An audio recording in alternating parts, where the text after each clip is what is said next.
नमस्कार. आज नवरात्रीचा तिसरा दिवस आहे आणि आज आपण चंद्रघंटा मातेची पूजा करतो. चंद्रघंटा माता ही शक्तीची तर प्रतीक आहेच, पण महत्त्वाचं म्हणजे माताच्या मस्तकावरती जो चंद्र आहे तो शांतीचं प्रतीक आहे आणि हातामध्ये जी घंटा आहे ती प्रतीक आहे भय दूर करण्यासाठी. घंटा हे प्रतीक आहे. तर मी ॲज अ डॉक्टर हे आपल्याला का सांगत आहे, कारण फिजिओथेरपिस्ट डॉक्टरांकडे जेव्हा पेशंट्स येतात, खास करून जे क्रोनिक म्हणजे जुनाट आजाराचे दुखणं असलेले, त्यामध्ये सुद्धा महत्त्वाचे गुडघेदुखी आणि पाठदुखीसारख्या आजारांनी त्रस्त असलेले जे लोक असतात, त्यांच्यामध्ये एक कॉमन प्रॉब्लेम जो असतो तो म्हणजे आहे ती हालचाली अवॉइड करतात आणि यालाच आम्ही सायंटिफिक मेथडमध्ये फिअर अवॉइडन्स मॉडेलसुद्धा म्हणतो. म्हणजेच काय की खूप वेळा पेशंट्स लोकांना हे सांगितलं जातं, वाकू नका, मांडी घालू नका, वजन उचलू नका, खूप चालू नका, बेंड होऊ नका किंवा अशा प्रकारचे निगेटिव्ह कमेंट्स म्हणजेच काय आहे फिअर हा पेशंट्सला सांगितला जातो. त्यांना सांगितलं जातं की सांधा झिजला आहे, विअर अँड टिअर आहे, खराब झाला आहे, घासला गेलेला आहे आणि ह्या सगळ्या निगेटिव्ह जार्गन्स म्हणजेच निगेटिव्ह ॲफर्मेशन्समुळे ती व्यक्ती फक्त घाबरतच नाही तर हालचालीसुद्धा बंद करतो आणि त्याचा परिणाम असा होतो की हळूहळू हालचाली तर बंद होतातच, दुखणं वाढतं. दुखणं वाढल्यामुळे पुन्हा हालचाली कमी होतात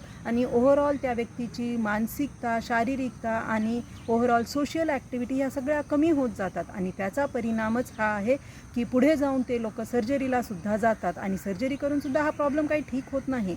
आणि म्हणूनच आपल्याला आज चंद्रघंटा माताचा जो तिसरा दिवस आपण मातेची आराधना करतो, यामधून शिकण्यासारख्या 3 महत्त्वाच्या गोष्टी आहेत.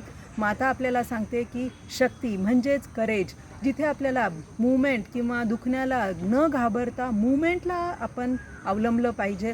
दुसरं महत्त्वाचं आहे कामनेस. जेव्हा आपण एक्सरसाइजेस करतो, कुठलाही मनामध्ये विचार न करता किंवा डाऊट, कन्फ्युजन किंवा संदेह न ठेवता जेव्हा आपण ती एक्सरसाइज प्रोटोकॉल जेव्हा सुरू करतो, तर आपल्याला त्याचा हा परिणाम पॉझिटिव्ह मिळणारच असतो आणि म्हणून प्रोसेसवर विश्वास ठेवणं विथ कामनेस हे खूप महत्त्वाचं आहे. आणि तिसरा महत्त्वाचा पॉईंट आहे संतुलन.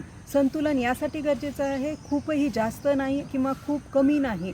खूपदा पेशंट्स लोक हे गुडघे दुखतात म्हणून खूप जास्त चालतात किंवा हालचालच करत नाहीत, म्हणजे एक्स्ट्रीम ॲक्टिव्हिटीज त्या कमी केल्या पाहिजे. आणि जेव्हा तुम्ही हालचाली संतुलित वेने फिजिओथेरपी स्ट्रक्चर्ड प्रोटोकॉल वेने एक्सरसाइज करणार तर तुमचा आजार हा पूर्णपणे बरा होणारच आहे.